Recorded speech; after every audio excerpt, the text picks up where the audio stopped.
This time it's 5 overrated Japanese classics.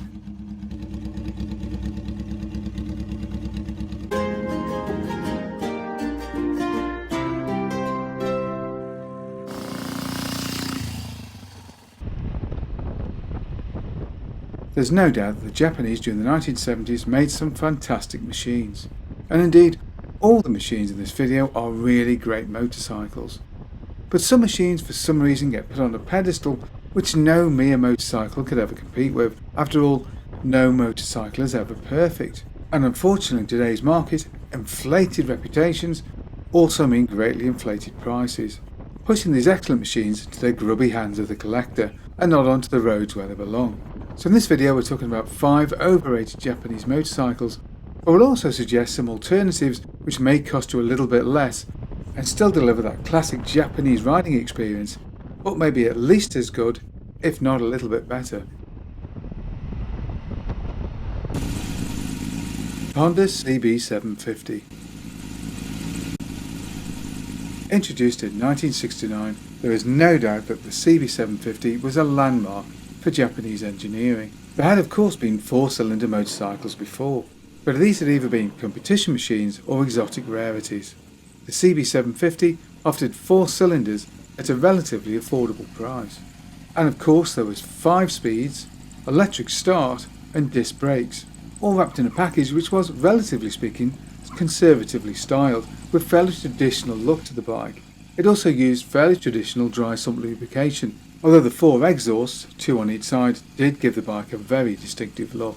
The engine was a single overhead cam transverse 4 of 736 cc's with a bore and stroke of 61 by 63. Compression ratio was 9:1 and peak power was a claimed 67 horsepower at 8,000 rpm, actually near a 56 at the rear wheel.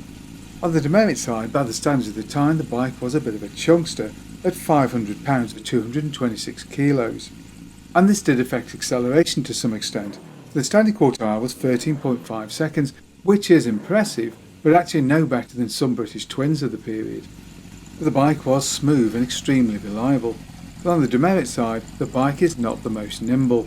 The chassis is not up to the standards of the British bikes of the period, and the suspension is rather soft, so although ride is comfortable, it can get rather bouncy if you push on. And that single disc brake, while it does look the part, struggles to stop a bike of this weight, and in the wet, it struggles a lot more. And indeed, many drum brakes of the period will give better wet weather performance. And like the Triumph triples, by the standards of the time, fuel consumption is rather disappointing. But there's no doubt this bike is iconic, which unfortunately means the early models are rather expensive. So what would make sensible alternatives? Well, there is of course Suzuki's slightly later GS750. This has a better engine and a much better chassis. But for me, if it must be a Honda, then the best bike of Honda's 4-cylinder range, during the 1970s at least, is without a doubt the CB550K. Because the 550 offers the best compromise of nimbleness and performance, being able to easily outturn the 750 and yet offer very good performance in its own right. And it's an awful lot cheaper to buy, and while the 550 may not have the cachet value of its bigger brother, it is the thinking man's choice. Suzuki's GT750. I'll never forget the first time I saw a GT750. To me in the 1970s, it looked like the future on 2 wheels. Never before had I seen a water-cooled behemoth like the GT750. The GT was introduced in 1971 and was based on the earlier T500 twin-cylinder, albeit with some internal improvements and of course a water jacket. The engine was a water-cooled 2-stroke of 3 cylinders with piston-ported induction. It was a bore and stroke of 70 by 64 and peak power was a claimed 67 horsepower at 6,500 rpm. And this was then fed for a 5-speed transmission. And there was a patented automatic oiling system which was designed to reduce the amount of visible smoke billowing out of the exhausts. Early models made use of drum brakes, but post-73 disc brakes were introduced, as was an upgrade to the engine, increasing power to a claimed 70 horsepower, enough for just around 120 miles an hour. The main thrust of Suzuki's design concepts at this point was to make their big 2-strokes perform in a refined and well-mannered way, like a 4-stroke if you will. and this means that top end performance is a little down on the equivalent Kawasaki's, although the bikes are more refined indeed. But for two-stroke the bike is heavy and ground clearance isn't so great. Consequently the bike doesn't handle as well as later machines, and get aggressive with that throttle and the fuel will disappear very quickly. Sensible alternatives would be Suzuki's venerable 500 twin or of course the GT750 4-stroke, both of which offer reasonable performance at slightly less crazy prices.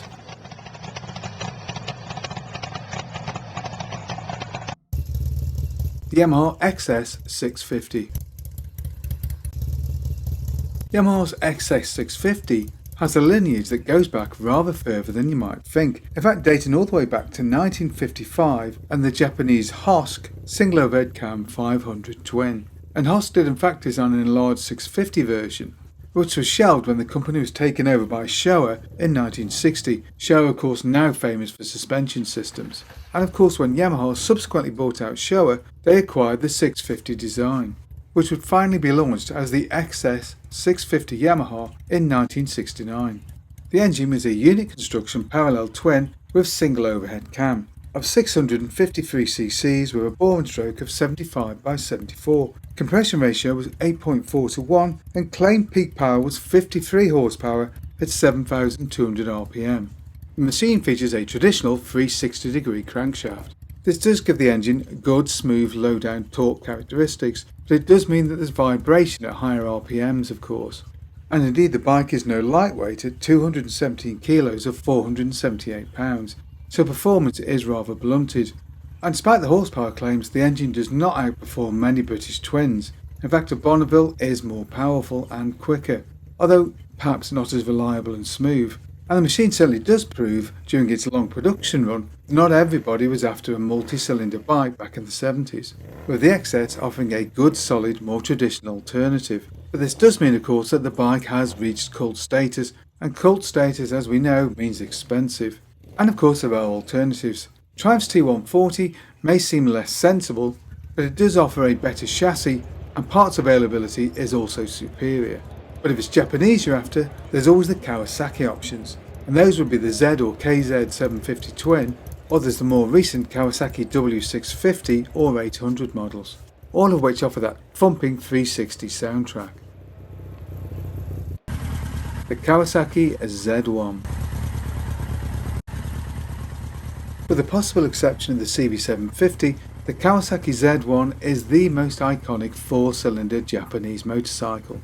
And indeed on its arrival in the early 70s, it completely blew the Honda CB750 out of the water, with its mighty 900cc air-cooled 4 claiming 80 horsepower and featuring dual overhead cams and proper wet sub lubrication. And what an engine it is, with an unmatched reputation for reliability. Few engines have been used in drag racing and tuned quite as highly as this one, while still remaining pretty well indestructible. An engine so good that Suzuki pretty much copied it. And the Z1 really is all about that engine. It's of 903cc with square bore and strokes of 66 by 66. Compression ratio is 8.5 to 1 and Kawasaki do claim 82 horsepower at 8,500 rpm with peak torque at 53.4 foot-pounds or 73 newton meters at 7,000 rpm. But the bike is a bit of a chunkster at 247 kilos or 546 pounds wet. Not surprisingly, this does affect performance. The bike's standing quarter mile time is impressive at 12.6 seconds, but actually slower than a Norton Commando S. And that aforementioned top speed of 135 is actually slightly slower than Laverde's 3-cylinder Jota model. And of course the big quacker was very much targeted at the US market, with its soft suspension and high bars, which adds up to bouncy cornering, and of course rather vague steering given the high bar position, which also has the effect of turning the unfortunate rider into a human parachute as the speed climbs. And that iconic desirability back then has resulted in high prices now. But there are sensible alternatives, of course, so if you want the same performance for slightly less outlay, there's always Suzuki's GS1000 model. But if it must be a Kawasaki, why not try the latest Z1000s, or even the early 80s 1100s. Both machines offer a similar package, big power with an updated chassis at a slightly more modest price, although of course for some there will only ever be the Z1.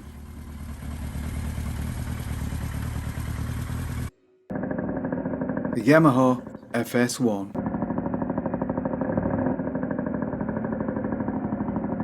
Yamaha's FS1 proves you don't have to have an exotic, extremely powerful big motorcycle to be iconic, and nor do you need huge amounts of power to garner a huge asking price in today's market.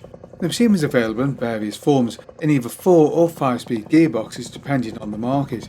In the UK, the E model was introduced, which gained truly cult status with an amazing 200,000 machines being sold during the 1970s.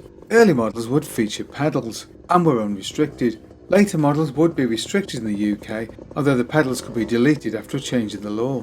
All models did feature a 49cc single-cylinder air-cooled 2-stroke unit with disc valve induction, and this was an engine that could be tuned to give surprisingly big performance for such a tiny engine, although in truth not quite as big as most teenage tearaways would have you believe. The electrical system was 6V only, so lights are fairly poor. Similarly mediocre are the brakes, which are a fairly small drum at the front, although some later models would feature disc brakes. And as you might expect from a moped, the chassis is fairly flimsy and lightweight, and the machine is incredibly narrow, making it feel almost like a push bike when you're on the road. Early machines would feature pre-mixed lubrication, not surprising for a fairly low cost device, although some later machines would be fitted with auto lube. Today in the UK market, the FS1E does command very high prices. This may seem strange for such a modest machine, but there are a couple of factors at work here. One is of course nostalgia, and a lot of people that own these machines as teenagers are now middle-aged or older and quite fancy something to bob around on. Another is the ultimate realities of small lightweight bikes. Bikes like this were used and abused and thrown away after just a couple of years, being ridden in all weathers and receiving minimal maintenance. Such are the facts of life for small motorcycles. So what are the realistic alternatives? Well, there are a plethora of Italian designed and built beautiful little machines, and Suzuki's AP50, all of which are now very rare and very expensive. But for myself, having no great affinity for mopeds, I would plumb for the Yamaha XS650.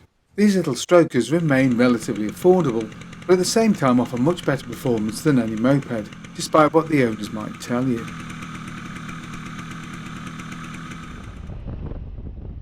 What other bikes and collections of bikes would you like to see us do a future video on? Perhaps you've got a bike we can use for a test drive. Either way, get in touch below. Hope you enjoyed that video. If you did, don't forget to like and subscribe, and of course thank you very much for watching.